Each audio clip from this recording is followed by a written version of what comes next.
topic, the focal topic for today is about self-discipline and having a clear conscience. So that is the focal topic, sermon talk. So we will be seeing from divided kingdom of Israel to kingdom's fall. Likewise, why self-discipline is quite important. Then background of the story. And I can show you the right path, and you don't have to meddle with the darkness, and you'll be able to finding your own self-discipline by that way. And also, this is the book that we follow in our Bible study class, and it's a nice book. So I don't know if anybody's online to say Brother Roy or Sister Coco, and who introduced this book. And we are in chapter 16 or 17 at the moment, and this is the book that we follow. And sometimes we often get confused, right? So they talk about Judah, kingdom of Judah, or kingdom of Israel, and several kings and other things. If you see some additional information, there were united Israel in the beginning, and that was ruled by the first three kings, namely Saul, David, and Solomon. These are the first three kings that were ruling the united Israel. There's no division. But after Solomon's death, it became that is northern Israel and southern Israel. Northern Israel. So let's see, northern Israel is the capital city is Samaria, is the capital city, and Judah is the name of the country, and Jerusalem became the capital city. It has been ruling since Saul until Zedekiah. So some of the kings are good, most of them are bad, and that's why I highlighted. Right? David and Solomon seem to be good, and Hezekiah or Josiah seem to be okay. And most of them are bad. But whether it is good king or bad king, still everybody is being selected by God. God gave them the chance to rule, and they act good or bad. And if you notice this slide, and what we see is the rulers of united Israel, as I mentioned, the first three kings, like Saul, Solomon, and David, they were the first three kings. Later on, they become the northern region and southern region, and Zedekiah. This can be the genealogy of what we see. And the question is which king is your favorite king and why? We have seen a lot of kings that you have in your mind, and if you pick up some of the kings like Josiah, David, Hezekiah, and Solomon, and we can see through the background story of each of the kings. And before I just focus on the self-discipline and having a pure, clear, conscious mind. That is the topic for today. And here is King David. So he was a shepherd boy, been visiting King Saul many times because Saul was possessed by evil, and their courtiers, they had arranged Saul to play music and sing songs to get rid of any of the evil possession. So he has access to us. And he happened to hear the cry or the angry shouts of Goliath, who was saying that if there are any courageous person in Israel, just come and fight with me with the agreement that if you fail, then the entire Israel has to surrender to me. And he was just making a mockery of the God of Israel. And no longer David can tolerate that. He volunteered to fight. And ultimately he won. And their crews were suggesting him to wear all the armors because they feared, what if Saul, that is, David could not able to use it very effectively with a slingshot, and if the Goliath is going to slay him to death, then it is the risk for the entire Israel. So they want him to wear all the armors. The question is about judgment, right? So that's David, he himself has the evaluation and judgment in deciding what is right, what is wrong, what is good, or what is wrong. Thus he has that judgment. Yes, he had this self-mastery of the weaponry, and he knew what he wanted to do. He did not wear even his plain cloth, and he able to defeat. So once he became the king, right, this courageous and trusting God, and being a king, David saw a woman, Bathsheba, who was the wife of Uriah, who was the military soldier of the kingdom, and he seduces her. And he also made her husband to fight in a war upfront, then got him killed. So it is a sin that fell on him. And he did not know, and somebody has to inform him. And there is a prophet Nathan who used a parable to convey the message. He told that there is a person there's a story in a kingdom that there is a young female sheep that has been grown since young, became part of the family of a poor family. And there's another rich person in the vicinity also is very rich, having many sheep. But one visitor, when he visited this rich person, he wanted to give them a supper. And what he did is stole the sheep of the poor person and gave them the feast. And the king David was very angry. Who is that person? He had to kill him. and the prophet Nathan said, "It is you." Because the rich person is nothing but the David who has all the possessions, and the rich man's sheep is nothing but the David's had many wives and concubines. And in spite of all this, he happened to seduce the poor man Urias, his wife Bathsheba. So he's ashamed and he was facing forgiveness from God. But God punished him by not recovering or saving the child. The firstborn child out of Bathsheba got killed, and the second son was Solomon, became king. And Solomon was given all the very resources provided as long as he is very righteous in the eyes of the God, and he is going to be promised with all the wisdom, riches, and honor. And he was righteous. The question is that was he self-disciplined all of the time, or did he happen to compromise his self-discipline? That way he been offended. That resulted to the destruction of his own kingdom.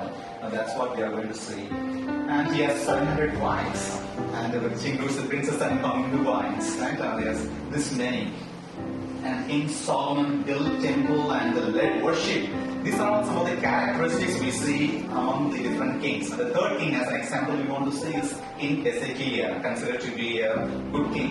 And it was the 14th king. He ruled for 40 years. And he used to reform the religion and destroy the idolatries, and he did those things. But during the 14th year of his reign, and there was the oppression from King Assyria. King of Assyria trying to conquer, and he did not know what to do with that. And he tried to settle down with a compromise, giving away the possessions, jewels from the temple he take away, and ready to give it to the Assyrian king. But the Assyrian king was not happy, and he wanted more and more. He wanted to engage with the rage. And later, when he don't have anything, then he was asking God. Some of the characteristics, being a king, he was humbling himself, submitting himself, and he was calling God through prayer. Some of the characteristics we see. And later, the God sent an angel in the form of a plague that more than 185,000 soldiers of Assyrians died, and they fled away. And this is a story that we see. So lastly, number 4, the king of Josiah. He became a king when he was 8 years old, and also he did not know much about David or about the Moses law. During then he became a king later, because most of the people in Jerusalem are Israel, and they been worshipping Baal and other foreign gods. They totally forgot about that. Now, what is Moses law? What is sin? What is right thing? But he seemed to be interested with the activities of David, and he was making the temple repair. And when they were doing all the repairs, right, and they happened to see through Moses' law that has been hidden deeply under the temple. And later he asked them to read what is Moses' law. He was listening through. He was shocked to see that his own people seem to be sinning so far, and he's very, very shocked. And he tore his shirt, his clothes and everything. He's very angry, and he wanted to bring a lot of reformations. Reformations such as maybe practicing. He had to listen to many counsel from priests, and also we were practicing the Passover time until the period of the Solomon. Later on, none of the kings who ruled Judah or Jerusalem and Israel, and none of them happened to take it seriously. They forgotten about it. Jehovah as a true God, they have forgotten. But after that, so since he understood the Moses law, he became a very good king, and he was ruling forth. And even though he might have committed sin later, but overall we can understand he's a very good king. And the question is that what are the characteristics of the good kings? If you notice, there could be many, and some could be all of those kings. They are very courageous, right? They are courageous kings, and they used to confess their sins, and they pray, and they righteous before the God, and they used to rule longer. Probably some may not, and in most cases they used to rule the kingdom with longer. And these are all some of the common characteristics we see. And by conclusion, like what we see is that self-discipline is a root cause of whether you want the qualities, characteristics of being a courageous or having a trust in God, or you want to confess God by humbling yourself or turn righteous before the eyes of the God. It's all going to happen if you have the self-discipline. That's what I'm getting at. So what is the importance of self-discipline?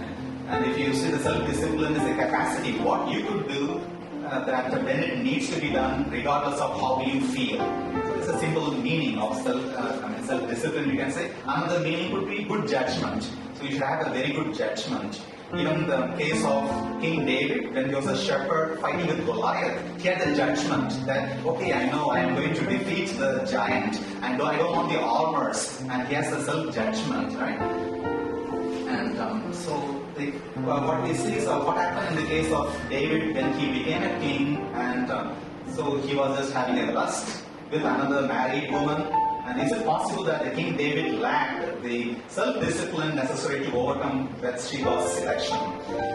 Even though that very good kings had the self-confidence, but still they may be lacking. So we are living minute by minute, second by second, and anything could happen. In the sense that we may commit evil or we lack self-confidence, anything could happen any moment, right? And so people these days, they wanted everything fast and easy way to do the things rather than thinking about the long-term consequences.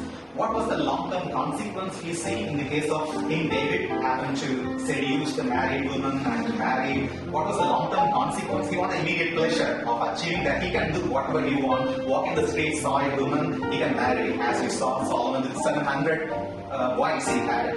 But what's the long-term consequences in the case of David? What was that?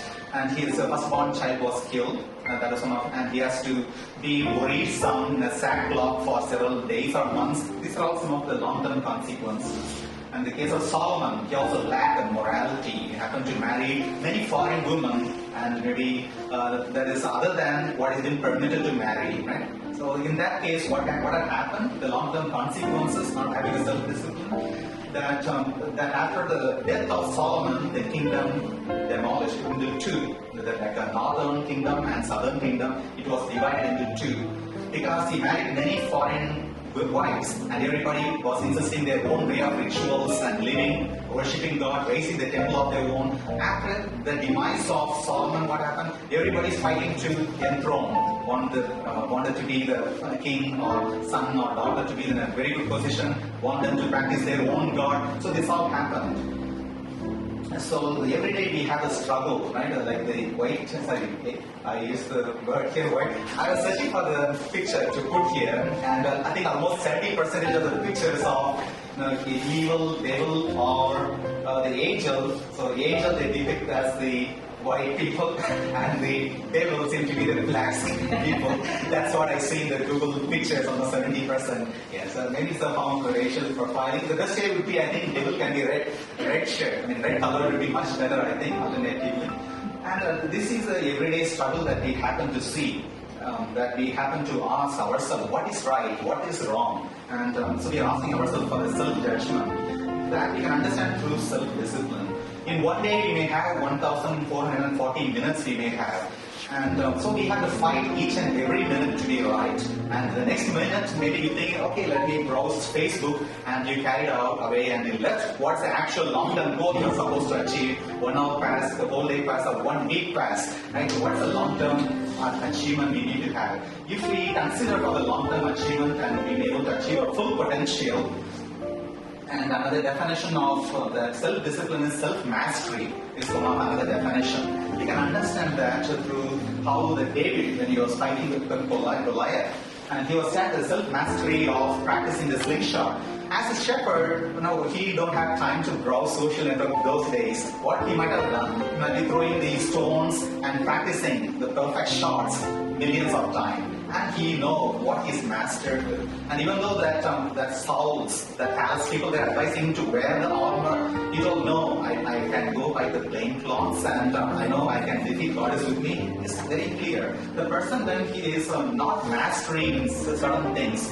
lack moral values, have commit sins. But the person who is self-mastery, when you're very good at something, right? And that means controlling your own emotions and having a self-control, self-mastery, you will be very close to God, and that is the point. And even there is a music or the emotions, that is self-mastering your emotions, appetites, or any inclinations, whatever you like. If you have the self-mastery of those, and you'll be very strong, and you'll be closer to God. Otherwise, you'll be weak, and therefore you'll be unreliable in many other aspects as well. So we have to have the self-mastery. And Jesus, for example, in this case about self-control is another definition of self-discipline, we can say.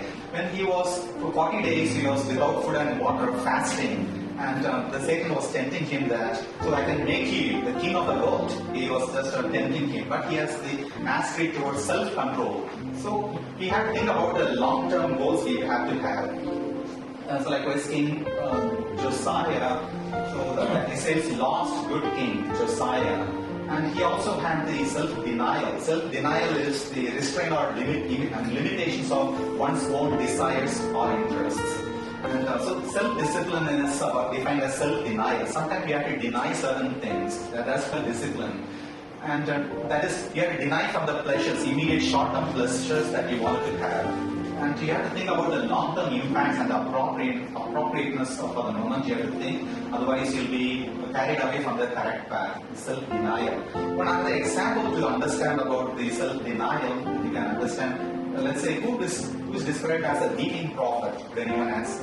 Who is described as a weeping prophet? Jeremiah. Excellent. Yeah. Jeremiah is the weak prophet. Jeremiah is called as a weeping prophet. Being able to consider him to be a person who is with self-denial. He lived during 3 different periods of different kings like Josiah, Jehoiakim, and Hezekiah as the last king before the kingdom falls. And he lived, and since Josiah was there, he used to say to the people around the kingdom that the Israelites will going to be destroyed at the hands of the enemies. And this is the word of the God. Believe me, you have to turn towards the God, worship Jehovah, and don't worship Baal or idolatry worship. Don't commit sins.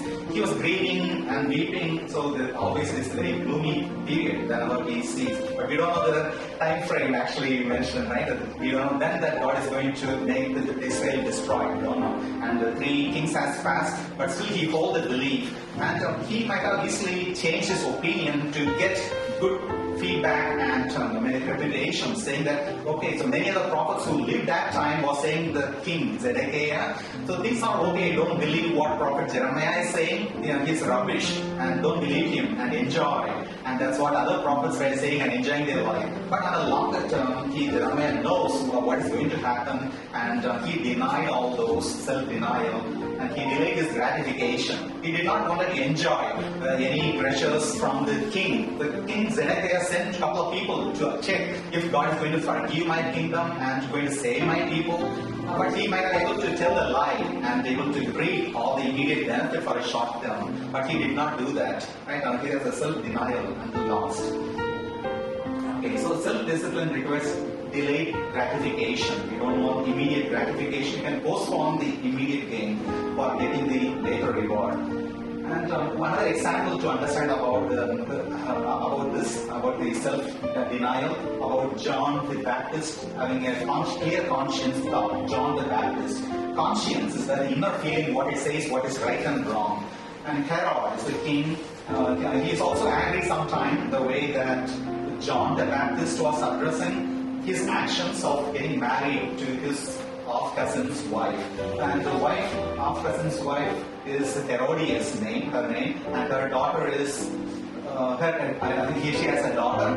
And what happened was she divorced her first husband, but it's against the Jewish law. For the unreasonable ground of getting remarried to Herod, simply she divorced. Followed by Herod, he also divorced his wife to remarry that Herodias. But that only person who seemed to be very agitated and rebuked is none other than John the Baptist. He has the courage to say, even though he might be incapacitated or going to get killed, but he was admitting the truth. There's no immediate gratification he looked for. He was thinking about the long-term consequences of the country and the people that he's reaching. And John spoke out, right? It's not lawful marrying his cousin's wife. Herodias was angry and had him arrested. Then one day Herod was giving the feast to the military people, and Herodias' daughter was dancing and was asking for a gift, and the king was ready to offer before everyone and to save it. And she went to the mom to ask, what shall I ask? Mom said, ask for John Baptist's head in a platter. And that's what he had to do. He had to do no other choice to save his own face, right? That Herod had him killed and chopped off his head. So what we understand is that conscientiousness. So that even after the incident, what happened to Herod's mind was that he had a guilty conscience. Thought was not clear. Now he has to decide when the decisions comes, and he did not take a right decision. he had the immediate gratification of saving his own face from his own guest. What is right has not been incorporated here. But even though the person like John the Baptist died, and he had a clear conscience, he don't have to worry about anything. You know, Jesus is there, he'll be rescued, saved, and he had a smiling face, and his heart and mind was very clear. And often we used to have the temptations most of the time, eating or practicing the diet programs and everything, or having ice cream, but still we have the temptations, immediate gratification. But to achieve the Christ is not the easiest way, and there will be some the difficulties on the path, journey towards the heaven. But still, constantly, Satan is there constantly working on to drag us away from our effort, a long-term effort of going to heaven. And if you notice, so what we are supposed to do then, right? So we have all the possessions, gifts, and everything. And what kind of conscious mind and thought we are there to execute today? And there is a cow and pig friends. They are both friends, and the people are saying that why I'm not popular than this cow. He used to greet every time meet the cow friend. And so I was saying that I know you as a cow used to give them milk, and they're human using as the dairy and some pieces. The Christian brittle they used to consume me, and then why I'm not respected in a similar treatment. The cow answered that because I used to give all those things when I am alive, but you happen to serve the human after you've been dead. And what are we saving? Right? The human has a tendency to save the treasures and the worldly, but they don't know when they're going to die. And they're not using it for themselves or for anybody else. So offering sorry. We have to help others before we die. So the best way is to save it in heaven. Saving it in heaven is through having a faith in Christ or being righteous. You may be able to save treasures in heaven. Right?